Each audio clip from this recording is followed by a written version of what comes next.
Hello students, कैसे हैं आप सब लोग। I hope you are well and fine. मैं Tanveer sir, Adarsh mission high school उनसे। Welcome to my channel study with Tanveer sir. तो स्टूडेंट्स, आज हम यहाँ पर क्लास 9 का चैप्टर 9 जो है यहाँ पे वो स्टूडेंट्स स्टडी करने वाले हैं, जिसका नाम है मूलभूत अधिकार, मूलभूत कर्तव्य तथा राजनीतिक मार्गदर्शक सिद्धांत। तो ये से हम यहाँ पे स्टडी करने वाले हैं। तो चलिए स्टूडेंट्स शुरू करते हैं। पिछले अध्याय यानी पिछले पार्ट के अंदर हमने भारतीय संविधान की प्रस्तावना, जिसमें मूल क्या है, प्रस्तावना है संविधान का वो, और उसके मुख्य आधार स्तंभ, उसके विशिष्ट लक्षणों का हमने यहाँ पे अध्ययन पिछले पार्ट में किया।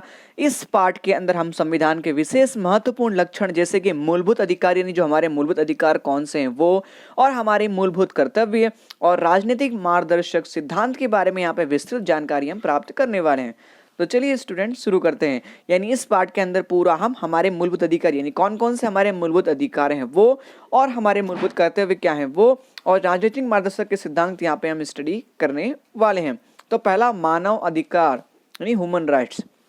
तो देखते हैं, मानव के अस्तित्व तथा उसके व्यक्तित्व के सर्वगीण विकास में सहायक ऐसी सामाजिक परिस्थिति का निर्माण करना तथा वो सतत चलता रहे, ये अत्यंत क्या है, आवश्यक है। मतलब मनुष्य की विकास के लिए सर्वगीण यानी सब पूरे तरह के विकास के लिए मतलब ऐसी सामाजिक परिस्थिति का निर्माण करना जो हमेशा चलता रहे और आवश्यक हो।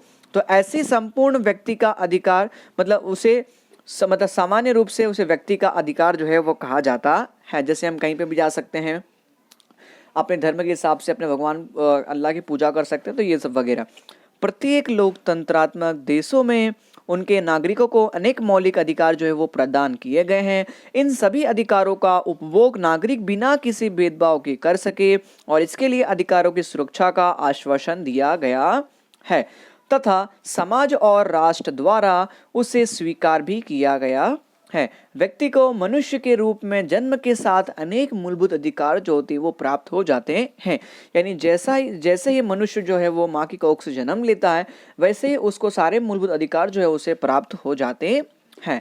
ऐसे अधिकारों को मानव अधिकार कहा जाता है। तो यहाँ पे स्टूडेंट्स हमने डेफिनेशन एक हमें मिली कि मानव अधिकार किसे कहते हैं। मतलब व्यक्ति जो होता है वो मनुष्य के रूप में जन्म लेने के साथ उसे मूलभूत अधिकार जो है वो प्राप्त हो जाते हैं, जिसे ये मानव अधिकार कहा जाता है। अब ये मानव अधिकार है क्या, तो यहाँ पे हमने देखा कि व्यक्तित्व के सर्वगीण विकास करने के लिए सहायक ऐसी सामाजिक परिस्थिति का निर्माण करना जो सतत चलता रहे अत्यंत आवश्यक है।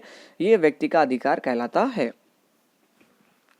संयुक्त राष्ट्र यानी यूनाइटेड नेशन की महासभा ने 10 दिसंबर 1948 को मानव अधिकारों का घोषणा पत्र जो है वो प्रकाशित किया। तभी से 10 दिसंबर को मानव अधिकार दिवस जो है वो मनाया जाता है हर सभी देशों के अंदर, जो यूनाइटेड नेशन के अंदर मतलब शामिल हैं उन देशों के अंदर। जैसे भारत के अंदर भी 10 दिसंबर को मानव अधिकार दिवस जो है वो मनाया जाता है। मानव अधिकारों के वैश्विक घोषणा पत्र को स्वीकार किए जाने के बाद अनेक महत्वपूर्ण अधिकारों को अपने देश के अंदर यहाँ पे समावेश यानी स्वीकार किया गया। ऐसे अधिकारों को संविधान सभा ने संविधान में गौरवपूर्ण स्थान देकर इन अधिकारों की सुरक्षा का आश्वासन दिया। इस प्रकार जिन मानव अधिकारों को कानूनी सुरक्षा प्रदान कर उसका संविधान में समावेश किया गया, उन अधिकारों को मूलभूत अधिकार कहा जाता है। तो स्टूडेंट, सवाल आता है मूलभूत अधिकार किसे कहते हैं, और ये हम सभी को पता भी होना चाहिए कि जिन मानव अधिकारों को कानूनी सुरक्षा प्रदान करके उसे संविधान में उन कानून का मतलब संविधान के अंदर समावेश किया गया, तो उन अधिकारों को मूलभूत अधिकार कहा जाता है। यानी मानव अधिकारों को कानूनी सुरक्षा प्रदान करके उसे संविधान में समावेश करना, तो ऐसे अधिकारों को मूलभूत अधिकार कहा जाता है। इन मानव अधिकारों की घोषणा का उद्देश्य मनुष्य के रूप में मानव को यहाँ पे उसका गौरव बनाए रखना है। मनुष्य के अस्तित्व को टिकाए रखने के लिए उसके न्यूनतम आवश्यकता रोटी, कपड़ा, मकान, शिक्षा व स्वास्थ्य उसे गौरवपूर्ण स्थिति में प्राप्त हो सके, मतलब एकदम अच्छे से प्राप्त हो सके, तथा उसका सर्वगीण मतलब पूर्ण रूप से उसका पूरा विकास हो सके। इस प्रकार का राजनीतिक और सामाजिक वातावरण प्राप्त हो, इसे राज्यों के द्वारा स्वीकार कर उसकी सुरक्षा का आश्वासन दिया गया। इस प्रकार मूलभूत अधिकार लोकतंत्रात्मक शासन व्यवस्था की आधारभूत पहचान है। मतलब किसी भी देश की जो लोकतंत्रात्मक जो भी देश हैं उन सब की क्या है, मानव अधिकार जो है मतलब मूलभूत मानव अधिकार जो है उसकी एक आधारभूत पहचान है।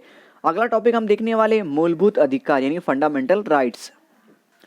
राष्ट्र की स्थिरता, व्यक्ति स्वतंत्रता की सुरक्षा, तानाशाही शासन के समक्ष रक्षण के लिए मूलभूत अधिकार जो है वो बहुत ही आवश्यक है। यानी हमारे किसी भी व्यक्ति को स्वतंत्रता है, उसकी स्थिरता, ठीक है, और जो तानाशाही शासन जो मतलब तानाशाह वाले शासन जैसा करते हैं, उसके सामने लोगों को रक्षण के लिए मूलभूत अधिकार जो है वो क्या है, बहुत ही आवश्यक है। जिसमें से निम्न अनुसार यहाँ पे मूलभूत अधिकार दिए गए। तो पहला हमें समानता का अधिकार, दूसरा स्वतंत्रता का अधिकार, तीसरा शोषण के विरुद्ध अधिकार, चौथा धार्मिक स्वतंत्रता का अधिकार, सांस्कृतिक तथा शैक्षणिक अधिकार, और छठा संवैधानिक उपचारों का अधिकार। तो पहला स्टूडेंट्स हमें दिया समानता का अधिकार। इस अधिकार के अंतर्गत कानून के समक्ष समानता, कानून का समान रक्षण, ऐसे दो विचारों का समावेश किया गया है। यानी कानून के समक्ष समानता, यानी चाहे कोई भी धर्म का हो, किसी भी जाति का क्यों ना हो, उसके लिए समानता का अधिकार, और कानून जो है वो सभी के समान रक्षण करेगा। ऐसे दो विचारों का समावेश समानता के अधिकार के अंदर किया गया है। कानून के समक्ष समानता अर्थात इसकी डेफिनेशन यहाँ पे दी गई, किसी भी व्यक्ति अथवा तो समुदाय के समर्थ में विशेष अधिकारों का अभाव। मीन्स क्या यहाँ पे बेचारा कोई भी किसी भी समुदाय के समर्थन में जो उसके विशेष अधिकार है उसका अभाव यानी कमी होना। तो एक समान परिस्थितियों में आने वाले व्यक्तियों पर एक समान कानून लागू हो। इस अधिकार के अंतर्गत व्यक्तियों के बीच धर्म, जाति, भाषा, लिंग, आय, जन्म स्थान आदि किसी का कोई भेदभाव नहीं होता। कानून सबके लिए समान है।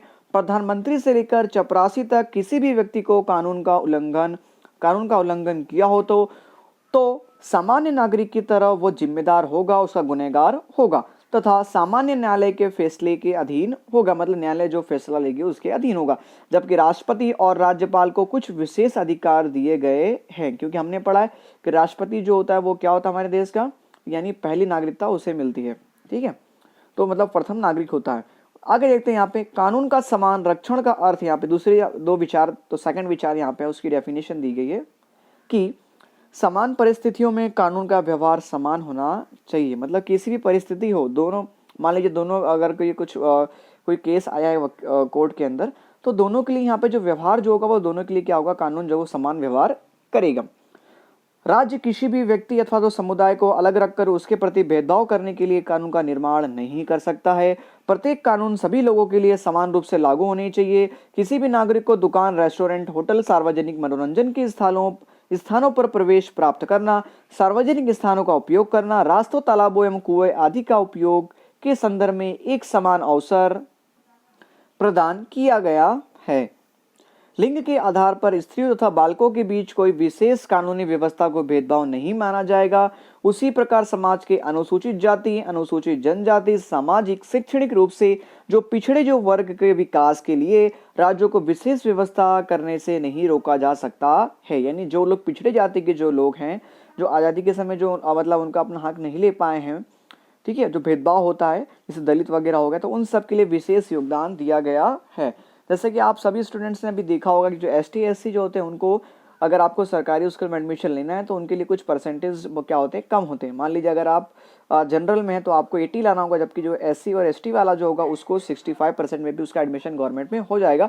साथ ही उसकी जो फीस वगैरह रहेगी वो सारी सब कुछ फ्री रहेगी, गवर्नमेंट उसे पे करती है, क्योंकि वो क्या है, अनुसूचित जनजाति के लोग हैं। इसलिए सरकारी नौकरी, उच्च शैक्षणिक संस्थाओं में प्रवेश के लिए आरक्षित सीटों की व्यवस्था को समानता के अधिकार का उल्लंघन नहीं माना जाता है। मतलब जो अनुसूचित जनजाति के जो लोग हैं उनके लिए एक्स्ट्रा जो सीट जो उनके रखी जाती है उसकी व्यवस्था की जाती है, उससे समानता के अधिकार का उल्लंघन माना जाता नहीं है। क्यों?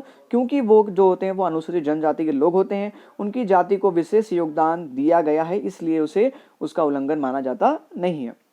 राज्य सरकार के अधीन सरकारी नौकरियों में नियुक्ति के लिए सभी नागरिकों को समान अवसर प्राप्त हो, ऐसा प्रावधान किया गया है। जबकि नौकरी के संबंध में योग्यताएं निश्चित करने की छूट राज्यों को जो है वो प्रदान की गई है। सामाजिक न्याय, व्यक्ति के गौरव की विशेषणीयता स्वरूप अस्पृश्यता को समाप्त कर दिया गया है। किसी भी स्वरूप में अस्पृश्यता का आचरण एक कानूनी अपराध है।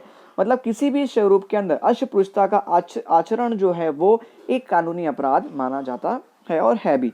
समाज में मानवीय भेदभाव पैदा करने वाले उपाधियों को समाप्त कर दिया गया है, जैसे नाम के आगे लगने वाले सर, दीवान जी, राय बहादुर आदि स्वतंत्रता के बाद विशेष क्षेत्रों में विशेष योगदान देने वाले, सिद्धियों प्राप्त करने वाले व्यक्तियों को सम्मानित करने के लिए भारत सरकार के द्वारा भारत रत्न, पद्म भूषण, पद्म विभूषण, पद्मश्री जैसे सम्मानजनक अवार्ड प्रदान किया गया है। सैन्य सेवाओं में वीर चक्र, महावीर चक्र, परमवीर चक्र जो है वो प्रदान किया गया है। सेना के नाम के आगे प्रयोग किए जाने वाले general, major, chief marshal, field marshal जैसे विशेषणों से अधिकार का उल्लंघन नहीं है, क्योंकि उसे उसके नाम से ही सम्मानित किया जाता है। इस प्रकार इस अधिकार का उद्देश्य एक समान समाज की स्थापना और भारत में कानून का शासन जो है वो स्थापित करना है। ठीक है स्टूडेंट्स, आगे देखते हैं। यहाँ पे आगे दिया हमें अलग समूहों, वर्ग या वर्गों के लिए किसी अलग विशिष्ट सेवाओं के संदर्भ में अलग कानूनी व्यवस्था हो सकती है। उदाहरण के लिए यहाँ पे दिया गया वकील, डॉक्टर, शिक्षक, बीमा कंपनियों, स्त्रियों के लिए अलग अलग कानून है। समान काम करने के लिए समान वेतन का सिद्धांत भी एक अनुच्छेद एक भाग है। यानी मान लीजिए आप किसी भी धर्म के समुदायों के, मान लीजिए एक हिंदू है, दूसरा मुस्लिम है, तीसरा पारसी है, तो अगर वो किसी भी कंपनी में काम करते हैं, तीनों ने एक सर की पढ़ाई की है और तीनों की जो एक ही काम करते हैं, तो तीनों को सैलरी जो है वो एक ही मतलब वेतन मिलेगा। ये अनुच्छेद का एक भाग है। नंबर 2 हम पढ़ेंगे स्वतंत्रता का अधिकार। संविधान के द्वारा भारत के नागरिकों को 6 प्रकार की स्वतंत्रता जो है वो प्रदान की गई है, जो निम्न प्रकार से। पहला, वाणी और अभिव्यक्ति की स्वतंत्रता, यानी आप कुछ भी बोल सकते हो लेकिन दायरे में रहकर। नंबर 2, शांतिपूर्ण और अहिंसक रीति से एकत्रित होना, सभा करने की स्वतंत्रता। मतलब क्या? शांतिपूर्ण यानी किसी तरह का शोर शराबा ना करना, अहिंसक लड़ाई झगड़ा ना करना, इस प्रकार एकत्रित होकर सभा करने की हमें स्वतंत्रता है। नंबर 3, संस्था अथवा तो संघ के गठन की स्वतंत्रता, यानी आप एक संस्था अथवा तो संघ जो है उसे बना सकते हो, इसकी आपको स्वतंत्रता है। नंबर 4, भारत के किसी भी प्रदेश में स्वतंत्रता पूर्वक घूमने फिरने की स्वतंत्रता, जैसे आप यूपी से बिहार जा सकते हो, बिहार से यूपी, गुजरात कहीं पे भी आ जा सकते हो, इसकी आपको स्वतंत्रता है। भारत के किसी भी प्रदेश के किसी भी भाग में रहने वाले और स्थायी निवास की स्वतंत्रता, मतलब क्या? आप भारत के किसी भी प्रदेश में रहते हो और कहीं पे भी जाके आप निवास कर सकते हो, रह सकते हो, ऐसी सभी भारतीयों को स्वतंत्रता है। कोई भी व्यवस्था, धंधा, रोजगार, व्यापार करने की आपको स्वतंत्रता है, यानी भारत देश के अंदर कहीं पे भी जाके आप व्यापार कर सकते हो, किसी भी धर्म का या फिर किसी भी जाति का वो समुदाय क्यों ना हो। उसके बाद आगे दिया, भारतीय नागरिकों के व्यक्तित्व के सर्वांगीण विकास एवं अभिव्यक्ति के लिए, लोकतंत्र की व्यवस्थित संचालन के लिए, व्यक्ति तंदुरुस्त और स्वस्थ जीवन जी सके, इसके लिए इन अधिकारों का विशेष महत्व है। कोई भी व्यक्ति इन स्वतंत्रताओं का उपयोग निरंकुशता पूर्वक, अमर्यादित, असीमित रूप से नहीं कर सकता। व्यापक सामाजिक हित, सार्वजनिक शक्ति और सुरक्षा को ध्यान में रखते हुए राज्य इन स्वतंत्रताओं पर उचित नियंत्रण तथा उचित रोक लगा सकता है। कौन सी स्वतंत्रता किस मर्यादा में रहकर भोगना है, इसकी घोषणा संविधान के अंदर की गई है। भारतीय नागरिक को अपने वाणी और विचार अभिव्यक्त करने के लिए स्वतंत्रता प्रदान की गई है। वे लिखित, मौखिक या अंग अभिनय के द्वारा अपने विचारों को अभिव्यक्त जो है वो कर सकता है, लेकिन इसके अंतर्गत किसी को भी अमर्यादित या निरंकुश रीति से व्यवहार करने की छूट नहीं है। संविधान के द्वारा इन स्वतंत्रताओं पर आवश्यक नियंत्रण या मर्यादाएं लगाई गई हैं, जैसे भारत की सार्वभौमिकता तथा अखंडता। दूसरा आगे दिया है, राज्य की सुरक्षा, विदेशी राज्यों के साथ मैत्रीपूर्ण संबंध, यानी जो बाहर के जो राज्य हैं उससे मैत्रीपूर्ण संबंध, दोस्ती वाला संबंध, सार्वजनिक शांति और सुरक्षा, नीतिमत्ता, न्यायालय का तिरस्कार, बदनामी, हिंसा को उत्तेजित करने वाले मुद्दों को ध्यान में रखकर इन स्वतंत्रताओं पर कानून के द्वारा राज्य उचित प्रतिबंध लगा सकता है।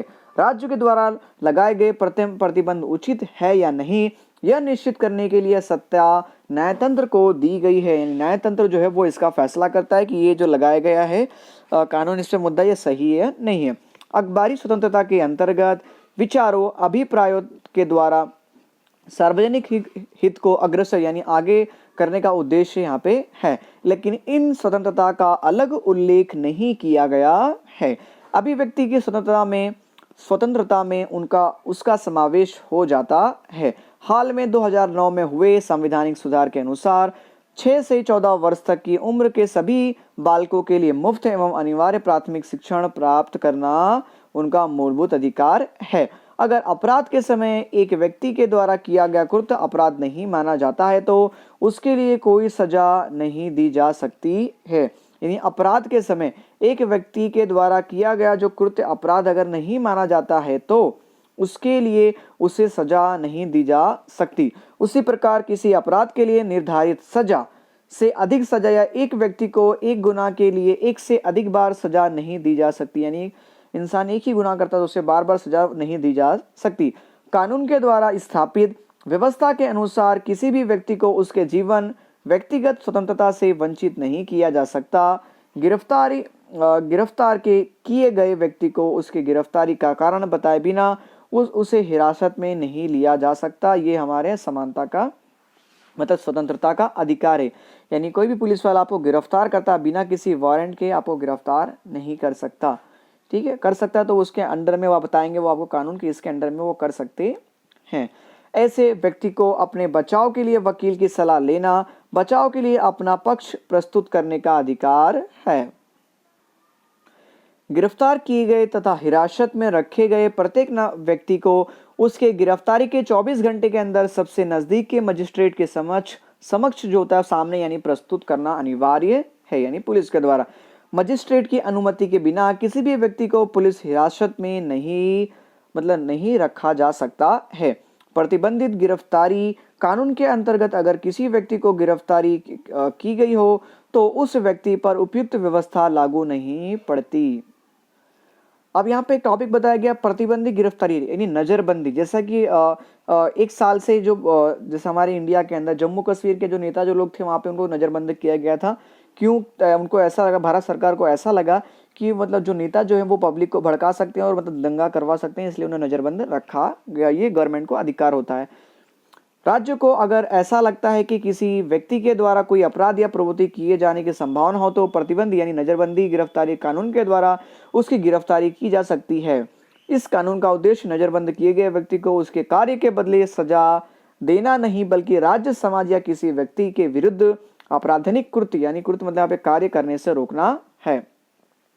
इस कार्य के अनुसार कैद यानी नजरबंद किए गए व्यक्ति को 3 महीने से अधिक समय तक नजर कैद नहीं रखा जा सकता है।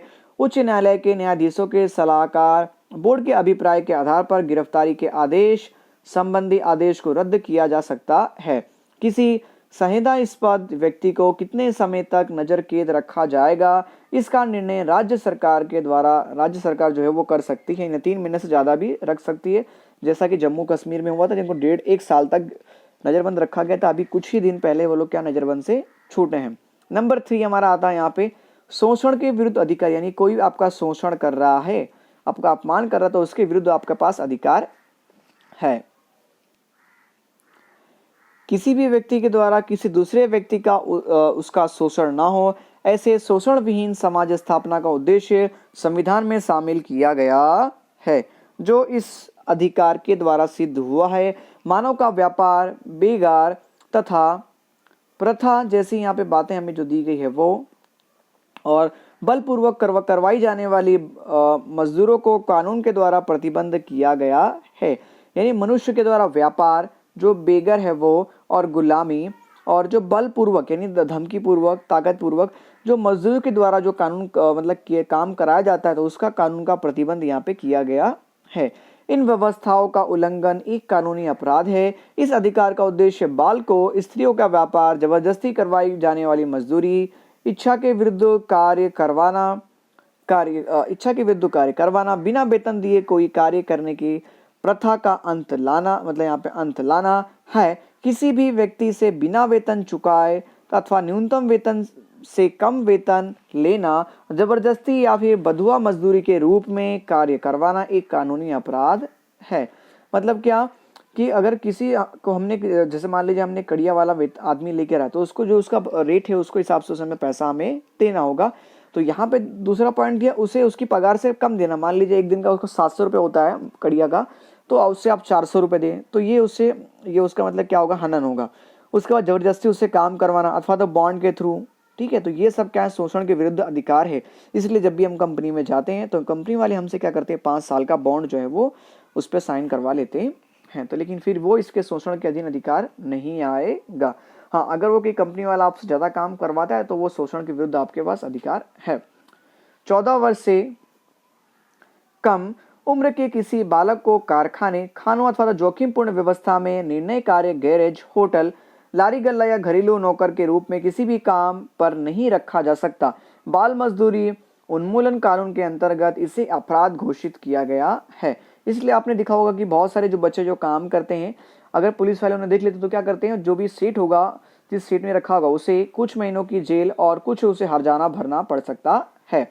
जबकि राज्य को सार्वजनिक उद्देश्यों की पूर्ति के लिए सैनिक सेवा, राष्ट्रीय कर्तव्यों, समाज सेवा के किसी भी क्षेत्र में धर्म, जाति, लिंग, भाषा, क्षेत्र आदि के भेदभाव के बिना अनिवार्य रूप से व्यक्ति के पास से सेवा लेने का अधिकार है। और यह सेवा जो होती है बिना वेतन अथवा तो संवेतन हो सकती है, मतलब बिना किसी वेतन के अथवा तो संवेतन की जो है वो हो सकती है। नंबर 4 हमें दिया गया धार्मिक स्वतंत्रता का अधिकार, यानी किसी भी धर्म जाति का जो लोग हैं वो अपने धर्म के हिसाब से अपनी पूजा आराधना जो है वो कर सकते हैं। भारत के प्रत्येक नागरिक को उसकी इच्छा के अनुसार अपने मनपसंद धर्म को स्वीकार करने, उसका पालन करने, धर्म का प्रचार प्रसार करने का अधिकार संविधान के द्वारा दिया गया है। यानी भारत का कोई भी नागरिक जो हो, किसी भी धर्म अथवा समुदाय का हो, वो अपने धर्म का प्रचार यानी अपने धर्म को फैला सकता है और अपने किसी भी मनपसंद चाहे धर्म को वो पसंद चूज मतलब यहाँ पे उसे धर्म को अपना सकता है। ये संविधान के उसे अधिकार दिए गए हैं। लेकिन ये स्वतंत्रताएं सार्वजनिक व्यवस्था, नीतिमत्ता, स्वास्थ्य में बाधक ना बने, मतलब सार्वजनिक व्यवस्था किसी को ठेस ना पहुंचे, नीति के खिलाफ ना हो और स्वास्थ्य की समस्या के अंदर वहां पे बाधक यानी किसी तरह का अवरोध ना बने। इसलिए कुछ आवश्यक नियंत्रणों के अधीन रहकर इन धार्मिक स्वतंत्रताओं का उपयोग करना पड़ता है। धार्मिक कर्मकांड, प्रार्थना, पूजा करवाना आदि स्वतंत्रताओं का इसमें समावेश किया गया है। यानी किसी भी धर्म के जाति का लोग जो हो वो अपने धार्मिक कर्मकांड जो है पूजा प्रार्थना वगैरह, पूजा पाठ वगैरह करवा सकते हैं। भारत में राज्यों के द्वारा भारत के अंदर जो राज्य हैं उस अपने मतलब राज्य का कोई किसी का यहाँ पे धर्म नहीं है। भारत किसी भी धार्मिक सिद्धांतों या मान्यताओं के आधार पर नहीं चलता है। ये हमारे संविधान के अंदर लिखा गया कि भारत जो है वो हमारा भारत जो है वो धार्मिक सिद्धांतों और किसी भी धार्मिक मान्यता के आधार पर नहीं चलता। राज्य किसी भी समुदाय के धार्मिक मामले मान्यताओं में हस्तक्षेप नहीं कर सकता। धर्म से संबंधित संस्थाओं की स्थापना करने, उसका संचालन एवं व्यवस्था करने की स्वतंत्रता भी धार्मिक संस्थाओं को प्रदान की गई है। कोई भी राज्य सार्वजनिक कर यानी जो टैक्स वगैरह के द्वारा निर्मित कोष यानी जो पैसा जो आता है उसका कोष का उपयोग किसी भी धर्म अथवा तो समुदाय के लाभ या उसके विकास के लिए नहीं कर सकता। यहाँ तक कि जो राज्य के पास जो टैक्स वगैरह का जो पैसा वगैरह जो आता है वो किसी वहाँ पे मंदिर या मस्जिद वगैरह धर्म संप्रदाय के लाभ में मतलब उसमें बनाने में नहीं यूज कर सकता है। सरकारी अनुदान से चलने वाले शैक्षणिक संस्थाओं में धर्म के आधार पर शिक्षा नहीं दी जा सकती है। यहाँ तक कि जो सरकारी जो स्कूल है उसमें जो स्कूलें वगैरह चलती हैं गवर्नमेंट के अंडर में, उसमें शैक्षणिक संस्था के अंदर धर्म के आधार पर शिक्षा जो है वो नहीं दी जा सकती है। तथा धार्मिक शिविरों एवं धार्मिक उपासना में उपस्थित रहने के लिए किसी को बाध्य नहीं किया जा सकता, मतलब यहाँ पे नुकसान पहुंचाया नहीं जा सकता, प्रॉब्लम में फंसाया जा सकता नहीं है। 5वां पॉइंट हमें दिया गया है सांस्कृतिक एवं शैक्षणिक का अधिकार।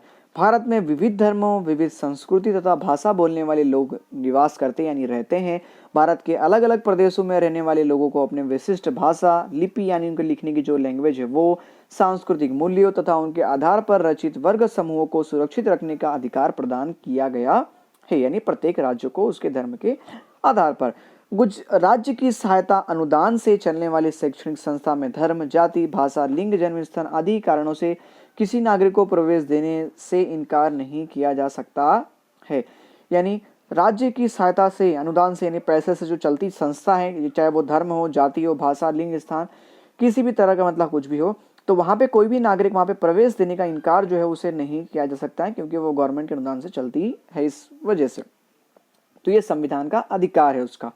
अगर कोई उम्मीदवार चुनावों में धर्म, भाषा, जाति के आधार पर मत देने का अपील करता है तो लोक प्रतिनिधित्व कानून के धारा के अंतर्गत दोषी माना जाएगा।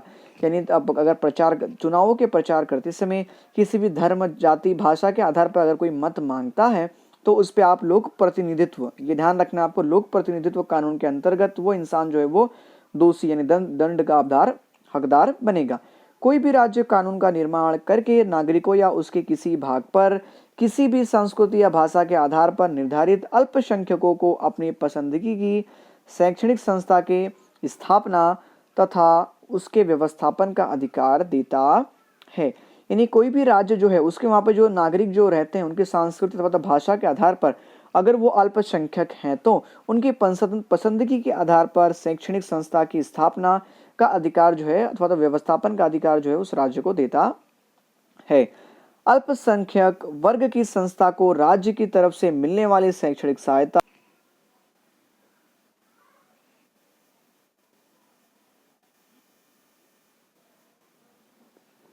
अथवा शिष्यवृत्ति यानी स्कॉलरशिप जैसे लाभों, भाषाओं, धर्म के आधार पर कोई भेदभाव नहीं किया जाएगा। अल्पसंख्यक वर्ग की संस्था की सम्मति का अनिवार्य संपादन या बिना मुआवजा दिए राज्य इनकी संपत्ति का अधिकरण नहीं कर सकता। इस प्रकार अल्पसंख्यक वर्ग के लिए शैक्षणिक संस्था के संदर्भ में संविधान में महत्वपूर्ण व्यवस्था की गई है। नंबर 6 दिया है संवैधानिक उपचारों का अधिकार। चाहे जितने अच्छे कानून का निर्माण किया जाए, मूलभूत अधिकारों की व्यवस्था की जाए, लेकिन अगर उसका सुचारू पूर्वक यानी जो सुचारू पूर्वक अगर उसका अमल ना किया जाए तो ऐसी स्वतंत्रता या ऐसे अधिकार का कोई अर्थ नहीं है। यानी जाहिर सी बात है, आपने कुछ रूल्स वगैरह बना दिए, अगर उस रूल्स वगैरह को फॉलो नहीं करते हो, कितना भी अच्छा रूल्स क्यों ना हो, तो ऐसा रूल बनाने का मतलब ही क्या। इसलिए इन अधिकारों के भंग अथवा तो यहाँ पे उल्लंघन के बदले सीधा सर्वोच्च न्यायालय यानी सुप्रीम कोर्ट या फिर उच्च न्यायालय में जाकर शिकायत करने के अधिकार को मूलभूत अधिकार के रूप में स्वीकार किया गया। यानी ये भी आपका मूलभूत अधिकार है। मूलभूत अधिकारों की सुरक्षा की महत्वपूर्ण जिम्मेदारी सर्वोच्च न्यायालय को सौंपी गई है। यानी मूलभूत अधिकार की जो सुरक्षा जो है उसका जो मेन यहाँ पे जिम्मेदारी जो है वो सुप्रीम कोर्ट सर्वोच्च न्यायालय को दी गई है, जो हमारे भारत का सबसे बड़ा सर्वोच्च न्यायालय है, सबसे बड़ा कोर्ट है। इसके संदर्भ में आवश्यकता पड़ने पर योग्य आदेश, सूचना, आज्ञापत्र जारी करने की सत्ता संविधान के द्वारा सर्वोच्च न्यायालय को ही प्रदान की गई है। यानी आदेश, सूचना और आज्ञा पत्र जारी करने की जो पावर जो है वो सुप्रीम कोर्ट को ही दिया गया है, जिसके कारण कोई भी आपत्ति नहीं की जा सकती। मतलब उसका फैसला ही आखिरी फैसला है। किसी भी राज्य के द्वारा नागरिक के मूलभूत अधिकार के उल्लंघन की शिकायत के संदर्भ में योग्य उपाय करना सर्वोच्च न्यायालय के लिए आवश्यक है। मतलब अगर कोई किसी भी राज्य से कोई इंसान का अगर वहाँ पे राजनीतिक उल्लंघन होता है तो वो जाके वहाँ कंप्लेन करने का या समाधान करना जो है वो सर्वोच्च न्यायालय का फर्ज बनता है। डॉक्टर भीमराव अंबेडकर के अनुसार संवैधानिक उपचारों का अधिकार संविधान की आत्मा के समान है। ये इंपॉर्टेंट है, आप सभी स्टूडेंट्स को ध्यान रखना है। डॉक्टर भीमराव अंबेडकर यानी संविधान के निर्माता जिसे कहा जाता है, डॉक्टर भीमराव अंबेडकर के अनुसार संवैधानिक उपचार का अधिकार संविधान के आत्मा के समान है। यानी जो संवैधानिक जो उपचार है, उपचार मतलब यहाँ किसी तरह का प्रॉब्लम वगैरह जैसे हम बीमार पड़ते हैं उसका उपचार कराना, तो वो उसका जो अधिकार जो है वो संविधान की आत्मा के समान है। नहीं तो आत्मा मर जाएगी ऐसा कहा जाता है। जिस तरह हम बीमार पड़ते हैं तो हम डॉक्टर के पास जाते हैं, हम इलाज कराते हैं, तो अगर हम बच जाते हैं तो हम क्या सेफ हो गए, लेकिन अगर हम मर गए तो इसका मतलब हमारी आत्मा क्या हो गई, वहां पे मतलब मर गई, ऐसा कह सकते हैं यहाँ पे भी। संसद कानून के द्वारा इस प्रकार के आदेश जारी करने की सत्ता अन्य किसी अदालतों को सौंप सकती है। मतलब संसद जो है वो कानून के द्वारा मतलब इसका आदेश जारी करने की सत्ता जो है वो दूसरी अदालत को क्या कर सकती है, सौंप सकती है, दे सकती है। राज्यों की विधानसभा के द्वारा निर्मित कानून मूलभूत अधिकारों के द्वारा सुसंगत ना हो यानी सही से बैठता ना हो तो उसके द्वारा मूलभूत अधिकारों का उल्लंघन होता हो तो सर्वोच्च न्यायालय उन कानूनों को रद्द कर सकता है। यहाँ तक कि राज्य की विधानसभा के द्वारा अगर कोई कानून पारित किया गया हो जो मूलभूत अधिकार के अंतर्गत उसमें सही सुसंगत यानी अच्छे से सही ना हो, तो ऐसे मूलभूत अधिकारों का उल्लंघन होता हो तो उस समय जो सुप्रीम कोर्ट जो है वो उस कानून को यहाँ पे रद्द कर सकता है। इस प्रकार यह अधिकार किसी नागरिक को मूलभूत अधिकारों के उल्लंघन के बदले न्यायालय में जाने का अधिकार, अधिकारों की सुरक्षा प्राप्त करने का अधिकार है किसी भी इंसान, धर्म, जाति के लोगों को। इस प्रकार संविधान में समाहित यानी संविधान में आने वाले मूलभूत अधिकारों को भारतीय नागरिकों को प्रदान किया गया है। यानी हमारे संविधान के अंदर जो जो अधिकार हैं मूलभूत, वो सभी भारतीय नागरिकों को यहाँ पे प्रदान किए गए हैं। यह अधिकार सरकार यानी केंद्र और राज्य के विरुद्ध प्रदान किए गए हैं। मतलब राज्य को कुछ और है और केंद्र के हिसाब से कुछ वहाँ पे जो है उनके मेंबर्स उनके लिए कुछ और हैं। ठीक है, थोड़े बहुत डिफरेंट है। मूलभूत अधिकार हमेशा सभी नागरिकों को प्राप्त होते हैं और सभी के लिए समान भी होते हैं, परंतु आपातकालीन परिस्थिति में कुछ मूलभूत अधिकारों को स्थगित कर दिया जाता है। जैसे कि मतलब इमरजेंसी वगैरह आ गया, तो हमने पिछले चैप्टर में हमने पढ़ा है। जैसे कह सकते हैं यहाँ पे आतंक दंगा वगैरह हो गया तो ये आपातकालीन घोषित कर सकता है। ठीक है, अथवा तो किसी देश का आक्रमण वगैरह। ठीक है, तो ये सब वगैरह, तो इस समय जो मूलभूत अधिकार जो हैं वो हमारे स्थगित कर दिए जाते हैं। जैसे घर से बाहर नहीं निकलना, घर पे रहना, लॉकडाउन वगैरह, तो ये आपातकालीन घोषित कर दिया जाता है। राज्य ऐसे कानून का निर्माण नहीं कर सकता जिसके कारण एक नागरिक के मूलभूत अधिकार जो है वो समाप्त हो। तो ध्यान रखना, सिर्फ आपातकालीन के समय ही किसी भी मनुष्य अर्थात इंसान के जो भारत का नागरिक है उसके मूलभूत अधिकार जो होते हैं वो स्थगित कर दिए जा सकते हैं। लेकिन कोई भी राज्य जो है वो ऐसा कानून नहीं बना सकता जिससे किसी भी धर्म तथा समुदाय के जो मतलब यहाँ पे जो मूलभूत अधिकार जो हैं भारत के सभी नागरिक के वो नष्ट हो, ऐसा कोई कानून नहीं बना सकता है कोई भी राज्य। आई होप आप सभी स्टूडेंट्स को ये वीडियो जो है बहुत अच्छे से समझ में आ गया होगा। चैप्टर जो है वो अब स्टूडेंट्स आगे मूलभूत करते हुए जो है वो हम नेक्स्ट वीडियो के अंदर पार्ट 2 के अंदर पढ़ने वाले हैं। दीजिए तनवीर सर को इजाज़त। स्टूडेंट्स, यदि अभी तक आपने हमारे चैनल को लाइक, सब्सक्राइब एंड शेयर नहीं किया है तो जरूर करें एंड लाइक करना ना भूलें। ओके स्टूडेंट्स, मिलते हैं अगले वीडियो में। दीजिए तनवीर सर को इजाज़त, तब तक के लिए जय हिंद।